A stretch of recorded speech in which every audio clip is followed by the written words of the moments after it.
Hello my dear friends. இன்றைய புதிய நாளில் நீங்கள் மகிழ்ச்சியாக இருப்பீங்க, சந்தோஷமாக இருப்பீங்க. நான் கர்த்தர்களை விசுவாசிக்கின்றேன். இன்றைக்கும் கர்த்தர் நமக்கு ஒரு வார்த்தை நினைப்பூட்டுகிறார். அவர் எப்படி உள்ளவர், அவர் எவ்வளவு வல்லமை உள்ளவர், அவருடைய மகத்துவம் என்ன என்பதை நினைப்பூட்டுகிறார்.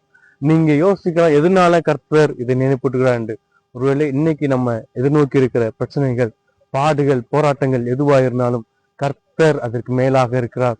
இன்றைக்கும் நம்முடைய தேவன் அவர் மகா பராக்கிரமம் உள்ளவர், அவர் சேனைகளின் கர்த்தரானவர், அவர் நம்முடையவராய் இருக்கிறார், நம்முடைய தெய்வமாய் இருக்கிறார், நம்முடைய பரம தகப்பனாய் இருக்கிறார்.